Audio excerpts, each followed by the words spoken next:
What if I told you that the key to financial peace isn't earning more money, but changing your relationship with it? Over the next several minutes, we're going to discover why the ancient Stoic philosophers were right when they claimed that true wealth isn't what you own, but your ability to live without fear of losing it all. We're going to explore together how to build not just an emergency fund, but a mental fortress that will protect you from the financial storms that inevitably come into all our lives. Because at the end of the day, it's not about how much you have in the bank, but how much peace of mind you can maintain when that number changes. Most of us have been programmed since childhood to believe a fundamental lie about abundance. We've been taught that more is always better, that happiness is just one purchase away, that the next income level will finally give us the peace we're seeking. But here's the truth the Stoics knew 2,000 years ago. This constant pursuit of more is precisely what keeps us in a perpetual state of financial anxiety. Why does modern society insist on keeping us running on a financial hamster wheel? The answer is simpler and more terrifying than you might imagine. Today's economic system depends on us, as consumers, maintaining an insatiable appetite for things we don't really need. Every advertisement, every marketing campaign, every influencer promoting the product of the moment, all are designed to make us feel that what we have right now isn't enough. Marcus Aurelius wrote in his Meditations that the source of anxiety isn't external circumstances, but our opinions about those circumstances. When we apply this wisdom to our finances, we discover something revolutionary. We don't need more money to feel financially secure. We need a different perspective on what we already have. Think about the last time you felt the urge to buy something. Maybe it was that new smartphone that promised to change your life, or that car that would make you feel successful, or those clothes you thought you needed to project a certain image. In the moment of purchase, you experienced temporary satisfaction, but how long did that feeling last? Most of us discover that this euphoria fades quickly, and soon we're searching for the next purchase that will give us that same sensation. The Stoics called this the tyranny of desire. Epictetus taught that while our desires are infinite, our capacity to satisfy them will always be limited. This basic mathematics is what keeps millions of people trapped in a cycle of debt and financial anxiety. We work more hours to earn more money, to buy more things, which in turn forces us to work even more hours. But there's a way out of this labyrinth, and it begins with a simple question. What would happen if you could feel completely satisfied with what you already have? We're not talking about conformity or giving up on improving your financial situation. We're talking about something much more powerful, the ability to distinguish between what you need and what you simply want. The difference between need and desire is the line that separates financial freedom from financial slavery. Many successful people have discovered that this distinction is more important than any investment strategy or savings technique. When you can control your desires, you automatically reduce your expenses without feeling like you're depriving yourself of anything important. Seneca, one of the most influential Stoic thinkers, regularly practiced what he called exercises in voluntary poverty. During certain periods of the year, he lived as if he had lost his entire fortune. He ate simple foods, wore basic clothing, and eliminated all luxuries from his daily life. Why did he do this while being one of the wealthiest men in Rome? Because he understood that true financial security doesn't come from having a lot of money, but from knowing you can be happy without it. This practice not only strengthened his character, but also gave him clear perspective on his true needs. When he returned to his normal lifestyle, he genuinely appreciated what he had, and more importantly, he didn't feel anxiety about the possibility of losing it. He knew from direct experience that he could be happy with much less. Most people who achieve real financial freedom don't get there because they earn extraordinary salaries, but because they develop the ability to live satisfactorily on less than they earn. This difference between income and expenses, which experts call the savings rate, is much more important than the absolute amount of your income. But how do we develop this capacity for control over our desires? The Stoics offer us practical tools we can apply immediately. The first is what Epictetus called the discipline of desire. Every time you feel the impulse to buy something that isn't absolutely necessary, you pause and ask yourself, does this desire come from a real need or from a temporary emotion? The second tool is the practice of active gratitude. Instead of constantly focusing on what you lack, you dedicate time daily to consciously appreciate what you already have. This isn't just a positive thinking exercise. It's a fundamental retraining of your mind to find satisfaction in your current situation. The third tool is visualization of loss. This isn't about being pessimistic, but about mentally preparing your response to possible changes in your financial situation.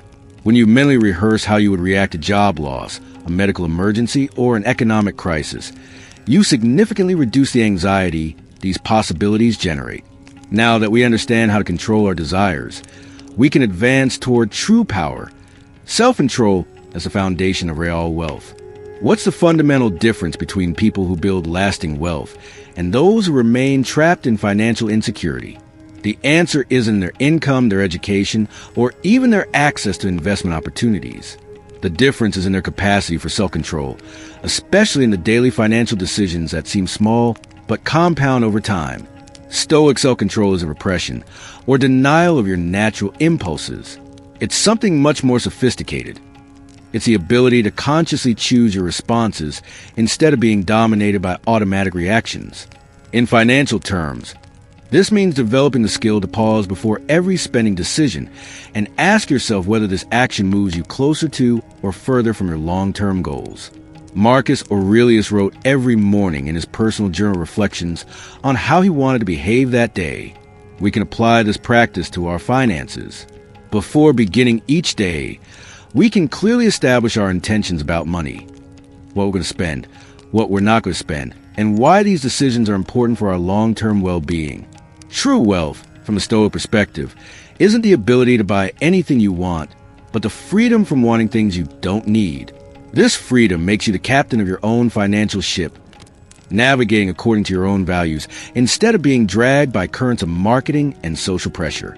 Many successful people have discovered that budgeting isn't a tool of restriction, but of liberation. When you know exactly where every dollar you earn goes, when every expense is aligned with your values and goals, you experience a sense of control and purpose that's impossible to achieve by spending impulsively. But the Stoic budget goes beyond simply tracking income and expenses. It includes a category that most people ignore: the emotional opportunity cost. Every dollar you spend on something that doesn't bring you real value is a dollar you can't invest in experiences, relationships, or opportunities that would genuinely improve your life. Saving, from this perspective, isn't deprivation, but investment in your future freedom.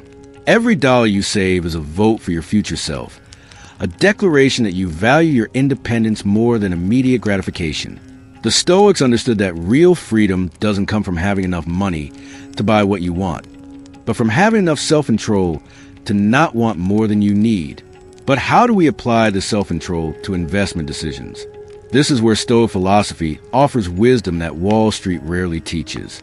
Stoic investing is based on principles that have withstood the test of time: diversification, patience, and the acceptance that you can't control the markets, but you can control your reactions to their movements.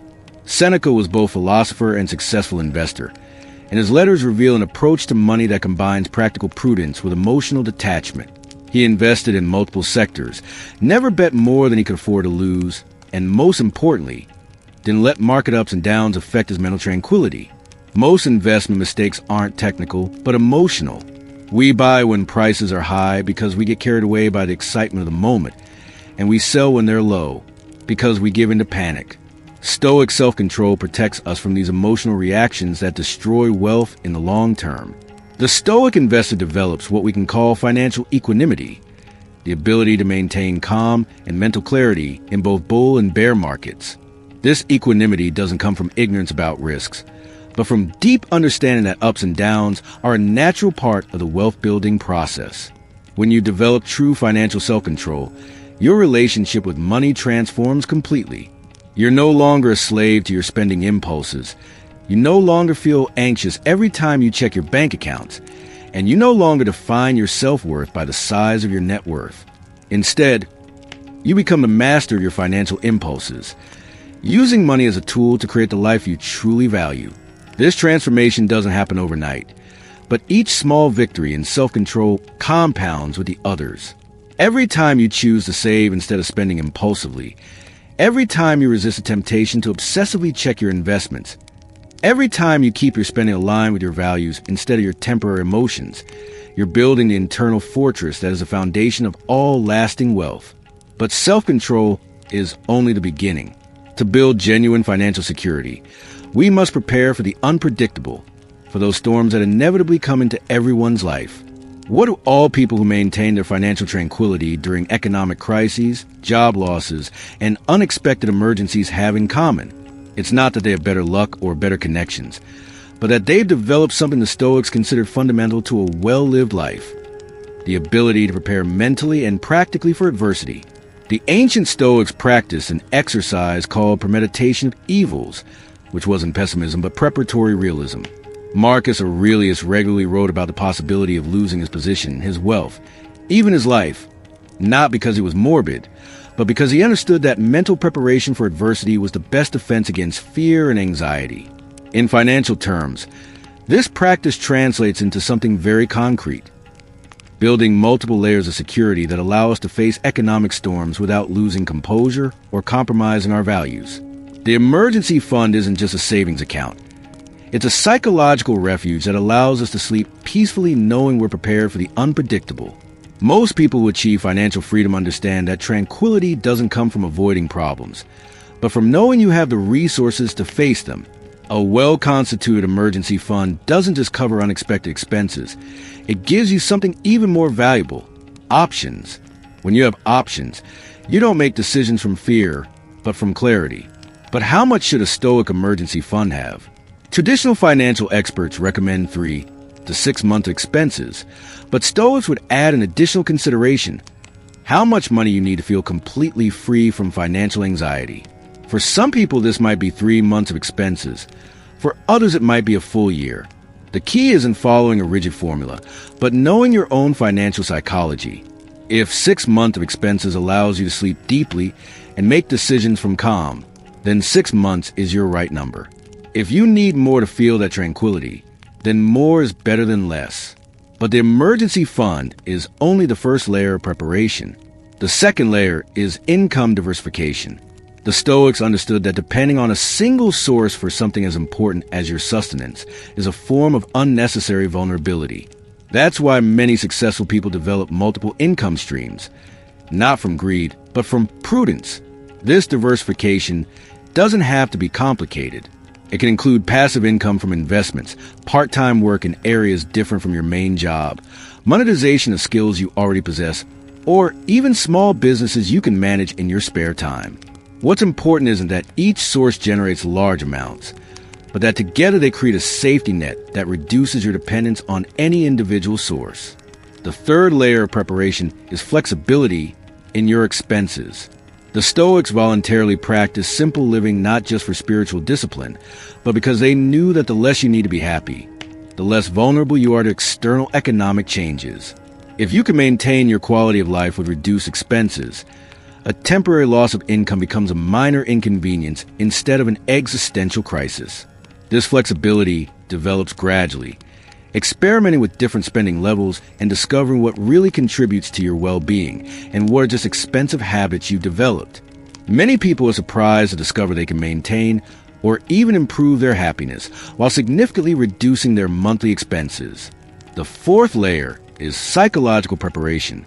Seneca recommended regularly visualizing loss scenarios not to attract misfortune, but to reduce the emotional impact if these scenarios were to materialize.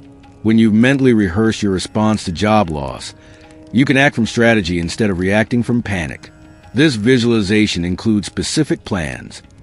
If I lost my main job tomorrow, what would I do in the first week, in the first month, in the first 3 months? What expenses would I eliminate immediately? What alternative income sources would I activate? How would I maintain my mental health during transition? Having these answers prepared transforms a potential crisis into a manageable problem. The fifth layer is the support network. The Stoics valued community and understood that true individual strength includes knowing when and how to ask for help. This means maintaining genuine relationships with people who could offer support during difficult times, whether emotional, professional, or even financial if necessary. But perhaps most importantly is understanding that all this preparation isn't done from fear, but from wisdom. We're not preparing for adversity because we expect it to come, but because we know that preparation itself is what allows us to live without fear. When you know you're prepared, you can take calculated risks, Pursue opportunities others would avoid, and live with quiet confidence that impossible to achieve when you're living paycheck to paycheck. Stoic preparation for financial adversity isn't paranoia, but prudence elevated to art. It's the difference between living reactively, responding to each crisis as it arises, and living proactively, creating conditions that allow you to thrive even in difficult circumstances. Now that we understand how to prepare for storms, we need to completely redefine what it means to be rich. Because most of us have been chasing the wrong definition of wealth our entire lives. Who is richer? The person who earns $10,000 monthly but needs $9,500 to maintain their lifestyle, or the person who earns $5,000 but only needs $3,000 to live satisfactorily? The answer seems obvious when we frame it this way, but most of us have been conditioned to equate high income with real wealth. The true metric of wealth isn't how much you earn, but how much freedom you've created in your life. The freedom to choose how you spend your time. The freedom to make decisions based on your values instead of your economic need. The freedom to say no to opportunities that aren't aligned with what you really want for your life. Seneca, being one of the wealthiest men in the Roman Empire, wrote extensively about this crucial distinction. For him, real wealth wasn't in his vast properties or his multiple businesses, but in his ability to live happily without them. He knew he could lose all his money tomorrow and still be rich in the aspects that truly mattered. His wisdom, his relationships, his ability to find meaning and purpose regardless of his material circumstances. This perspective completely transforms how we measure financial progress. Instead of asking how much we've accumulated, we ask how much independence we've created. Instead of comparing our net worth with that of others, we evaluate how much real control we have over our life decisions. Many successful people have discovered that the moment they felt truly rich wasn't when they reached a certain figure in their bank account, but when they realized they no longer needed to worry about money to make important life decisions. They could choose work for satisfaction instead of just salary. They could invest time in relationships and experiences without financial anxiety. They could be generous without compromising their own security. This transition from quantitative wealth to qualitative wealth requires a fundamental shift in how we think about our needs. The Stoics distinguish between natural needs and artificial needs.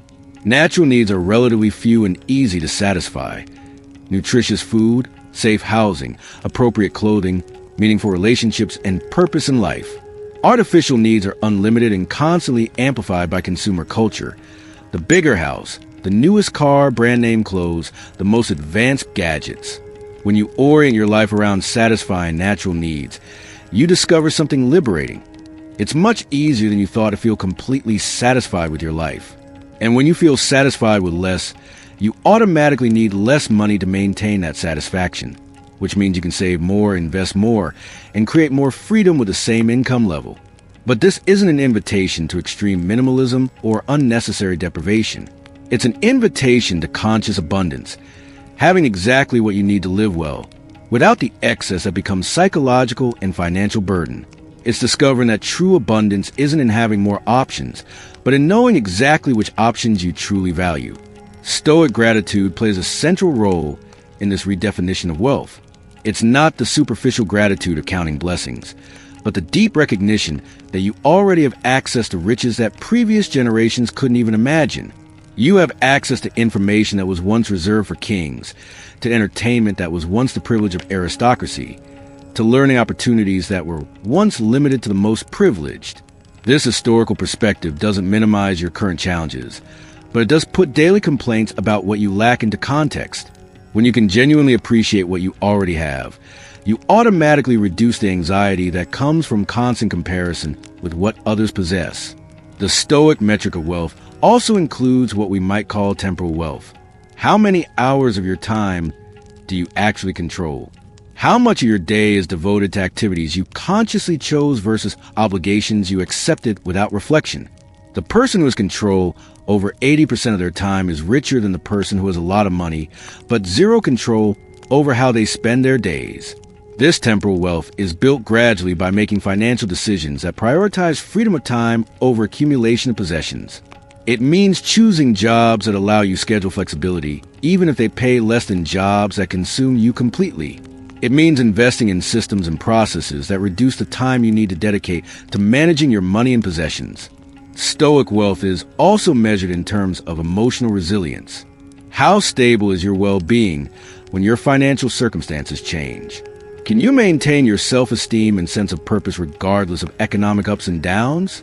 This emotional stability is more valuable than any investment account because it's what allows you to enjoy material wealth when you have it and maintain dignity when you don't.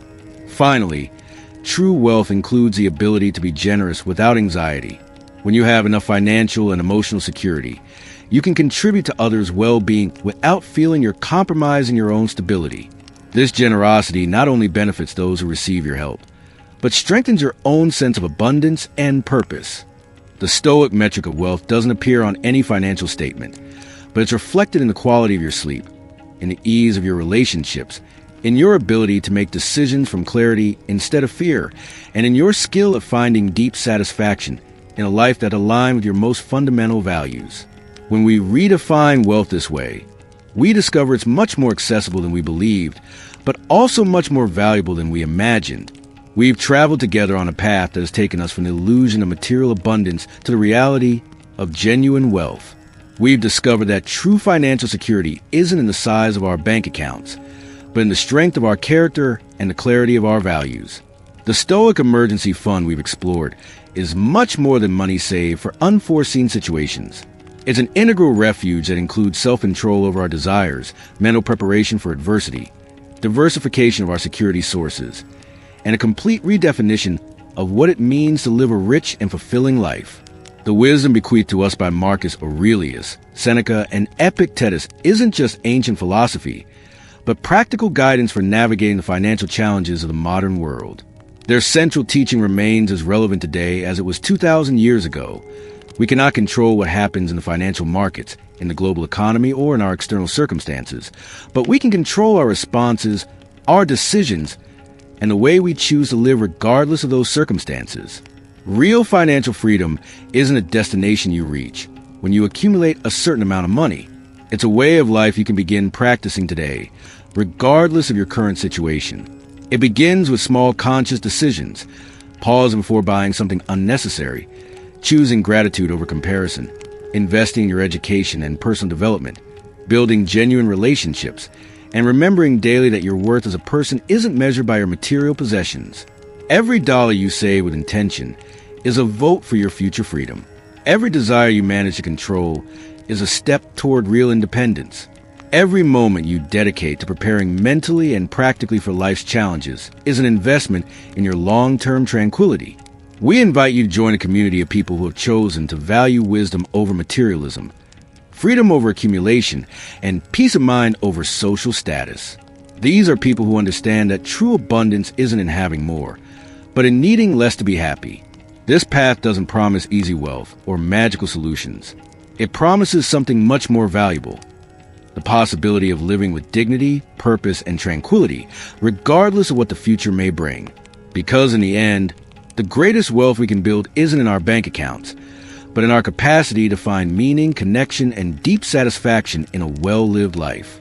The financial storm may come tomorrow, next month, or next year, but when it arrives, you'll be prepared not only with material resources, but with the inner strength that turns any crisis into an opportunity to demonstrate the mettle of your character. That preparation begins today, with the next decision you make about your money, your time, and your values. The refuge for the storm isn't just an emergency fund in the bank. It's the wise, prepared, and tranquil person you become when you apply these principles day after day, decision after decision, until they become the solid foundation upon which you build not only your financial security, but your entire life. Remember, practicing Stoicism is a daily journey toward inner peace and resilience. If this video has inspired you to reflect or helped you see things from a different perspective, I'd love to read your thoughts in the comments. Which idea resonated with you the most? How do you apply Stoic discipline in your life? Don't forget to subscribe and turn on notifications so you don't miss any content. Together, we will continue exploring the wisdom of the great Stoics and discovering how to apply it to our modern lives.